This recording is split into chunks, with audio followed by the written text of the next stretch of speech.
I don't care, but was put there for a bad purpose, and most of those people they don't even want to talk about it now. They're afraid to talk about it because I told them if they want to play games with the dollar, then they're going to be hit with a 100% tariff the day they mention that they want to do it, and they will come back and say, we beg you not to do this.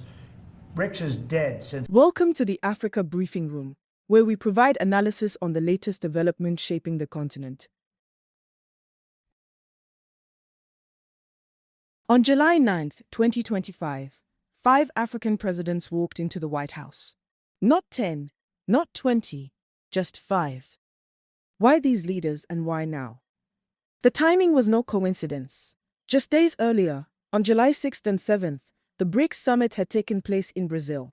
Nigeria had been admitted as a partner country, and BRICS leaders were discussing South-South cooperation. Then came Washington's move. The White House Africa Summit on July 9th unfolded just days after the BRICS gathering, an organization Donald Trump had confidently declared dead only a few months earlier, in February. In this video, we'll break down our analysis as to why these 5 nations were chosen and what their invitation reveals about Washington's high-stakes game of resources, containment, and power politics. To begin, let's look at the 5 nations invited to the White House Africa Summit. The guest list was a product of careful, strategic selection. Bassirou Diomaye Faye of Senegal, Africa's youngest elected president, symbolizing democratic renewal in a country endowed with major offshore oil and natural gas reserves, as well as significant deposits of gold and phosphates. Mohamed Ould Ghazouani of Mauritania, a pivotal partner for Sahel security, and a nation rich in iron ore, gold, copper, and new offshore natural gas reserves. Umaro Sissoko Embalo of Guinea-Bissau, a controversial figure leading a nation critical to stability and resource potential along the Atlantic coast. Joseph Boakai of Liberia, the veteran statesman leading a country endowed with major deposits of iron ore, gold, diamonds, resources that have long drawn international investment and attention. Brice Oligui Nguema of Gabon, the post-coup transitional leader of a resource-rich state, whose presence sent the most complicated signal of all. This lineup was unexpected. Why weren't the usual giants, Nigeria, South Africa, or Egypt, present? Instead, Washington invited a carefully chosen group from West and Central Africa, each critical in ways that aren't immediately obvious. This wasn't about optics. It was a revealing glimpse into America's real priorities on the continent. In our analysis, each choice made at the summit speaks volumes. Let's break down the main reasons why these 5 nations were selected. Reason 1. Strategic resources. The simple and most obvious answer begins underground.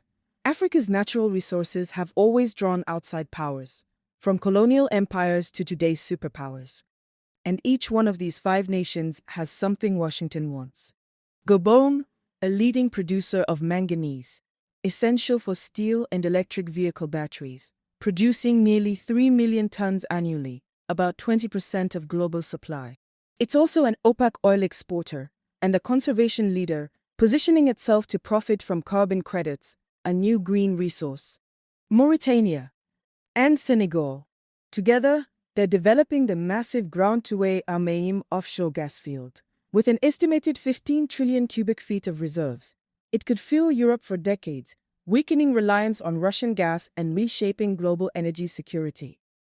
Mauritania is also a historic giant in iron ore, and Senegal is Africa's top producer in phosphates.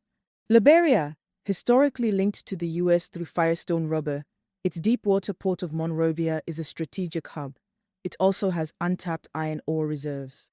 Guinea-Bissau, its untapped bauxite reserves, the key to aluminum, and potential offshore oil reserves have attracted international interest.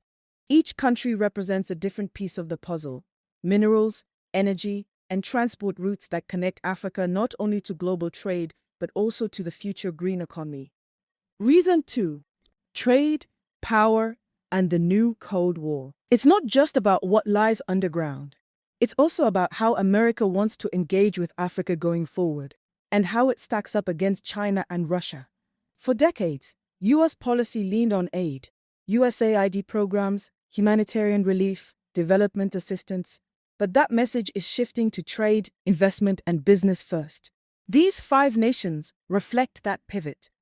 Senegal and Mauritania has multi-billion-dollar gas projects backed by international consortiums. Gabon is positioning itself as a middle-income emerging economy, open for business. Liberia's long-standing use of the US dollar makes it a natural entry point for American investors. But this isn't just economics, it's also geopolitics. China is Africa's largest trading partner, with $296 billion in trade in 2024, nearly triple US-Africa trade at $105 billion. Russia, meanwhile, has entrenched itself across the Sahel through the Africa Corps, providing security guarantees the West has struggled to match. The White House summit was the counter-message. America hasn't walked away from Africa. Senegal and Gabon are viewed as anchors of stability. Mauritania is a crucial buffer state who can work with the West on counterterrorism. Liberia maintains its deep historical ties to the US.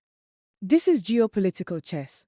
Washington is promoting a market-driven alternative to China's infrastructure push, while signaling it won't cede the region to Beijing and Moscow. Reason 3. The AES bloc, a strategy of containment. On the surface, this may look like a story of resources. But notice the pattern.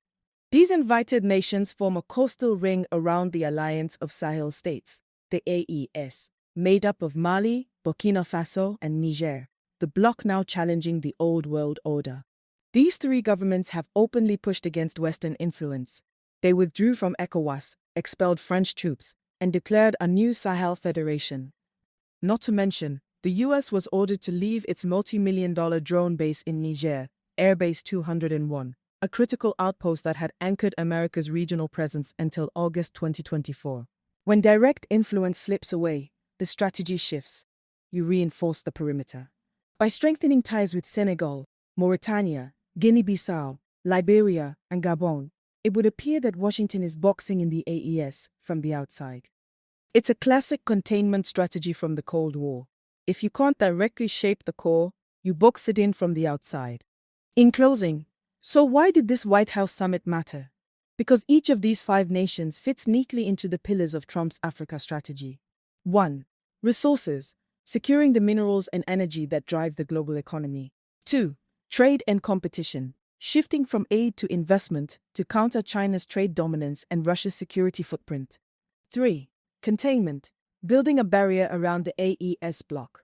While this hasn't been spelled out directly in Washington, the pattern is clear, and it's a reasonable conclusion given what's unfolding in the Sahel, as Mali, Niger, and Burkina Faso are asserting their own agency. On paper, it was a summit, but in reality, it was the White House sketching its African chessboard, carefully picking a handful of partners to send a larger message that America is not leaving the board to others.